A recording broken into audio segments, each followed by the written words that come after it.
오늘 본문은 히브리식 성경 읽기에 따라서 11절까지만 읽었습니다. 그러니까 히브리 성경은 마지막 절 12절이 12장 1절로 시작을 하고 있습니다. 한글 성경으로는 공동 번역이 이렇게 되어 있습니다. 11장 본문의 상황은 추정 733년경으로 추정되고 있습니다. 그러니까 이스라엘의 국군이 막 점점 기울어가는 그런 시점입니다. 그리고 이스라엘 사람들의 일부가 이미 아수르의 포로로 잡혀갔을 때입니다. 초점은 이스라엘보다 하나님께 맞추어져 있습니다. 내용의 흐름은 과거, 현재, 미래로 이렇게 내용상 이렇게 흐름이 흘러가고 있는데 1절부터 4절까지는 사랑과 거역함의 이야기, 5절부터 7절까지는 현재와 임박한 미래를 나타내는데 또 이스라엘의 거역과 그로 인한 심판 이야기. 이제 8절부터 완전히 바뀝니다. 8절부터 분위기가 바뀌는데 궁극적인 미래를 보여줍니다. 이스라엘을 향한 하나님의 사랑이 드러나고 있습니다. 11장의 분위기는 그러니까 그동안 우리가 10장까지 보아왔던 것과는 조금은 달라 보입니다. 그러니까 이스라엘과 하나님의 밀고 당기는 그런 치열함이 본문에서는 사실 없습니다. 아마도 이스라엘이 포로로 잡혀가는 그런 고통 가운데 있었기 때문에 그런 것 같습니다. 자, 이 본문을 여러 번 읽다 보니까 어떤 느낌이 들었냐면 꼭 이 본문이 어떤 작은 소극장으로 저를 인도해 가는 그런 느낌을 받았습니다. 그러니까 조명이 좀 약간 어둡고 체류의 어떤 슬픈 낮은 음이 쫙 울리는, 거기 한 사람이 홀로 앉아 있으면서 막 독백을 하는 그런 장면이 이렇게 오버랩 되었습니다. 자신의 속내를 착 드러내는데 어느 정도는 그 속내에 푸념도 섞여져 있는데 슬픈 거는 그 속내를 드려야 하는 당사자는 없습니다. 그럼에도 불구하고 그것과 상관없는 듯 자신의 그 내면의 이야기를 구절절 막 드러내는 한 남자의 수뇌보 같은 그런 느낌이 조금 들었습니다. 그래서 여러분은 어떻게 읽을지는 모르겠습니다. 어쨌든 본문은 한결같이 다른 곳에 한눈을 파는 에브라임의 모습, 또 일편단심 그런 에브라임을 향한 하나님의 사랑이 대조를 이루는 그러한 장면입니다. 간단히 살펴보면 1절부터 7절까지는 하나님이 끊임없이 에브라임을 향해 일하십니다. 어렸을 때부터 애굽에서 부르시고 선지자들을 통해 부르시고 걸음을 가르쳐 주시고 팔로 안아 주시고 병들고 상한 것을 고쳐 주십니다. 사람의 줄을 사랑의 줄로 또 이끌어내십니다. 그 몽에 메인 먹이를 벗겨 주시고 또 그들에게 먹을 것을 챙겨 주셨다, 그렇게 기록하고 있습니다. 에브라임이 어떤 존재인지, 그에게 능력이 있는지 없는지, 그가 사랑받을 만한지 그렇지 않은지 아무런 언급이 없습니다. 상관이 없습니다. 다만 하나님이 에브라임을 어떻게 오래전부터 대하셨는지, 하나님이 어떻게 그를 위해서 일하셨는지를 계속 나열하고 있습니다. 반면 에브라임은 다릅니다. 부르면 부를수록 점점 멀어져 갑니다. 하나님께서 그들을 알뜰살뜰 살피신 것을 모르는 것인지 모른 척하는 것인지 나와 있지 않습니다. 오히려 하나님께로 오는 것을 싫어한다라고 하는 표현을 가지고 있는데, 이러한 에브라임의 상태를 7절에 깔끔하게 한 줄로 정리해 줍니다. 끝끝내 내게서 물러가나니. 이 구절에서 드는 저의 첫 생각은 그렇게까지 할까, 그렇게까지 했을까 싶습니다. 근데 개역 한글의 표현을 보면 더 강렬합니다. 결심하고 내게서 물러가나니. 하나님을 떠나겠다라고 작정하면서 결심까지 하는 에브라임의 의지를 개역 개정은 표현하고 있습니다. 마치 왜 자석이 같은 빅이 이렇게 닿으면 어떻게 됩니까? 그냥 팍 튕겨져 나가지 않습니까? 그런 것처럼 그러한 모습, 다가갈수록 다가가며 더 멀어지는 그런 슬픈 사랑의 이야기가 오늘 본문에 구절절히 나와 있습니다. 같은 구절에서 새 번역과 공동 번역은 그 이유까지 설명되어 있습니다. 끝내 나를 저버리고 바알을 불러 예배하지만, 바알이 등장을 합니다. 우리가 읽은 본문에는 없습니다. 등장을 하는데, 또 공동 번역은 내 백성이 끝끝내 나를 배반하고 바알을 불러 호소하지만, 여기도 바알이 등장을 합니다. 그러니까 결심해서 하나님을 등지는 이 에브라임의 모습이 등졌는데 누구를 향하느냐? 바알을 향하고 있는 모습을 지금 나오고 있습니다. 이 두 번역, 그러니까 개역개정과 이 두 번역사가 좀 다른 이유는 히브리 성경을 보면 조금 설명이 됩니다. 왜냐하면 같은 구절에 히브리 본문에는 달라붙다라는 그런 단어가 사용되면서 어떤 단어가 나열되냐면 외면, 거절, 배교라고 한 단어가 이제 나열됩니다. 이걸 직역 성경으로 한번 읽어드리면 이렇습니다. 내 백성이 나에게 배교자로 매달려 있어서, 하나님께 이스라엘이 어떻게 붙어있냐면 붙어있는데 배교자로 붙어있는 거예요. 하나님의 옆에 붙어있게 하는데 마음은 이미 딴 곳에 있는 에브라임의 모습을 등장을 합니다. 그러면서 오늘 본문에서도 바알이 여러 번 등장을 하지요. 연관성이 있어 보입니다. 마음이 다른 곳에 있으니까 어떡합니까? 멀어지는 것은 자연스럽습니다. 그죠? 헛된 것을 따라서 끝끝내 멀어져가는 에브라임. 그러나 하나님의 마음은 더 강렬하시니 이 일을 어쩝니까? 8절에 우리가 읽은 8절에 이렇게 되어 있죠. 에브라임아, 내가 어찌 너를 놓겠느냐? 이스라엘아, 내가 너를 어찌 버리겠느냐? 내가 어찌 너를 아드마같이 놓겠느냐? 어찌 너를 스보임같이 두겠느냐? 내 마음이 내 속에서 돌이키어 나의 구휼이 온전히 불붙듯 하도다. 공동번역으로 읽어드리겠습니다. 에브라임아, 내가 어찌 너를 버리겠느냐? 이스라엘아, 내가 어찌 너를 남에게 내어주겠느냐? 내가 어찌 너를 아드마와 같이 만들며 내가 어찌 너를 스보임처럼 만들겠느냐? 나는 마음을 고쳐먹었다. 내가 불쌍해서 간장이 녹는구나. 저도 마음이 와닿았죠? 공동번역이. 아드마와 스보임은 이렇게 소돔과 고모라처럼 한 쌍처럼 구약 성경에 많이 등장을 합니다. 특히 예언서에. 그러니까 하나님께 심판을 받은 멸망의 도시를 상징하는 있고 있습니다. 그러니까 멸망의 도시처럼 에브라임을 그렇게 두지 않겠다 하시는 에브라임을 향한 그 하나님의 마음, 그 애잔한 마음을 공동번역은 불쌍해서 간장이 녹는, 애간장이 녹는구나 그렇게 표현하고 있습니다. 자식 이기는 부모 없다 했습니다. 바로 이러한 하나님의 사랑의 인내는 바로 이스라엘이 당신의 자녀이기 때문에 그렇습니다. 호세아는 지금 11장에서 부모와 자녀의 표상으로 이 사랑을 설명합니다. 하나님이 이스라엘이 자녀이기 때문에, 하나님의 자녀이기 때문에 하나님이 져주십니다. 그러니까 8절 이하는 다 그런 이야기예요. 그러니까 에브라임이 자식이 옳아서가 아닙니다. 자식이 에브라임이 부모보다 능력이 많아서도 아닙니다. 자식이 부모보다 더 힘이 있어서도 아닙니다. 부모인 하나님이 그를 사랑하기 때문입니다. 자녀를 향한 부모의 사랑이 지게 만듭니다. 자녀를 향한 부모의 사랑이 부모를 꽁꽁 돌려매고 있습니다. 여기도 자녀를 키우는 두 분 계십니다. 부모와 자녀 사이에서 부모는 언제나 영원한 을이지요. 그죠? 자녀는 영원한 갑입니다. 한번 얼굴 한번 보세요. 영원한 갑. 자녀를 위해서라면 모든 것을 내어줄 수 있는 이가 바로 부모입니다. 그가 패역한 자식일지라도 부모는 그를 자신에게서 떼어내지 못합니다. 그가 못된 짓만 골라서 할지라도 부모는 그 못된 자녀를 더 자신의 품에 품고자 합니다. 속썩이는 자식에게 더 애끓는 마음, 자신의 죄로 고통당하는 그 자식이 더 아픈 마음, 그게 바로 부모입니다. 자식의 고통은 고스란히 부모의 것이 되고 자식의 고통은 고스란히 자식에 대한 사랑을 더 증폭시킵니다. 부모가 태워보지 않고는 결코 알 수 없는 부모의 사랑입니다. 평생도록 자녀는 갑이요 부모는 을일 수밖에 없습니다.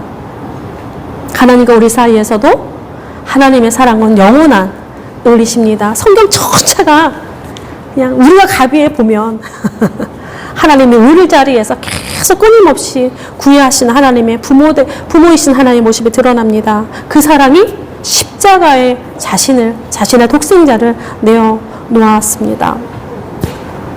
하나님이 부르시는데 끝끝내 결심하며 하나님에게서 멀어지는 이스라엘, 게다가 하나님이 아닌 이방신 바알에게로 가는 이스라엘의 모습이 사실은 조금은 이해가 안 되는 것도 사실입니다. 저는. 왜냐하면 교회 안에서 보면 하나님의 말씀이다, 하나님이 이렇게 하신다, 이게 하나님의 뜻이다, 이런 소리 많이 들으실 겁니다. 그럼 100이면 100, 혹은 웬만하면 다 순종하려 합니다. 아마 여기 계신 두 분도 그럴걸요? 제가 이게 하나님의 뜻이다 딱 하면 그거 그렇게 쉽게 거스르기 힘들 것입니다. 좀 격하게 표현하면 종종 헛소리가 거기에 들어감에도 불구하고 하나님의 말씀, 하나님의 뜻이라는 이 단어만 들어가면 감히 의심하거나 불순종하려 하지 않습니다. 신앙의 연륜이 깊으신 분들일수록 그 비율은 높아집니다. 쉬운 예로 나이 많은 권사님들, 장로님들 많이 계시죠. 그래서 하나님이로 시작하는 목사의 말들 모든 이야기를 묻지도 않고 따지지도 않고 그냥 철석같이 믿는 경향을 보입니다. 매우 위험한 발상임에도 불구하고 이러한 것이 가능한 것은 소위 강단에서 하나님의 말씀을 전하는 자들에 대해서 어느 정도 신격화되어 있는 것이 있기 때문에 그렇습니다. 그러니까 제가 경험한 이 한국교회, 제가 이 짧은 시간 동안 경험한 한국교회 기독교인들도 이 정도인데, 하물며 이스라엘 백성들의 신앙은 이보다 더하면 더했지 사실 못 미치지는 않았을 것이라는 생각이 듭니다. 그런데 왜 이런 일들이 계속 반복적으로 나오는가 질문이 듭니다. 그것도 이방신 바알, 손으로 만든 자신들이 창조해낸 인간의 머릿속에서 나온 그 창조해낸 우상이 어떻게 천지를 만드신 참 하나님과의 관계 속에서 그 대척점에서 이렇게 서 있을 수 있는가라고 하는 물음이 자꾸 듭니다. 바보가 아니고서야, 아니면 거짓과 속임수에 놀아나지 않고서야 일어날 수 없는 일이라고 하는 생각이 듭니다. 예전에 제가 한번 스크루테이프의 편지라고 한 책을 한번 이렇게 소개해 드렸습니다. 굉장히 흥미진진하면서도 깊은 통찰력이 있는 책, 우화처럼 써내려간 악마들의 활동 보고서가 있었죠. 근데 그 책을 가지고 또 한 권의 책이 나옵니다. 이제 C.S. 루이스가 지은 건 아니고요. 앤드루 팔리라고 하는 스크루테이프의 비밀 보고서, 그러니까 그 책을 이제 모체로 삼아서 나온 책이 있습니다. 뭐 C.S. 루이스의 책만큼은 사실 아닙니다. 근데 저희 견으로서는, 짧은 소견으로서는 근데 나름 재미가 있어요. 근데 이 악마들의 보고서를 보면 인간들에게 꽤 잘 먹히는 방법이 있습니다. 실패율이 거의 없는 작전. 바로 모호함, 헷갈리는 상태로 사람들을 인도하는 것. 이게 실패율이 없다, 그렇게 보고서에 적혀 있어요. 그러니까 영적인 전쟁에서 그 전쟁의 성질이 무엇인지, 누가 동맹이고 누가 적인지 구분하지 못하도록 하는 것이 악마의 작전입니다. 게다가 악마의 유혹은 기가 막힙니다. 그냥 천편일률적으로 탁 하는 것이 아니라 이 그리스도인의 상태에 따라서 맞춤형 유혹으로 접근을 합니다. 높낮이도 또 강도도 조절을 합니다. 유혹의 빛깔도 달라집니다. 이들의 이 맞춤형 유혹, 모호함, 이 헷갈림은 읽으면서 굉장히 실소를 자아내긴 하지만 가만히 생각해보면 굉장히 섬뜩한 악마들의 도전이 아닐까 싶습니다. 하나님의 전에 버젓이 우상의 기둥이 들어와 앉아있는 것, 하나님의 전에 우상의 그 주형들이 버젓이 들어와 차지할 수 있는 것, 그 이유 중 하나는 바보가 아닌 이상 뭐예요? 모호함, 헷갈림이 작용했기 때문에 그렇습니다. 참 신기한 것은 호세아서 우리가 계속 지금 10주 가까이 보고 있습니다. 물질적인 풍요가 더해져 갈수록, 그리고 눈앞에 보여지는 것이 분명할수록, 손안에 쥐어지는 그 촉감이 강렬할수록, 그리고 힘과 부로 인한 그 만족감이 충만할수록 살아계신 하나님의 실체는 점점 모호해지는 그런 현상이 많이 드러난다는 것을 우리가 이미 계속 보아오고 있습니다. 함정이 존재한다라고 하는 사실입니다. 평안하다, 안전하다 할수록 인간의 마음과 생각이 분별력을 상실하는 그런 아이러니가 발견됩니다.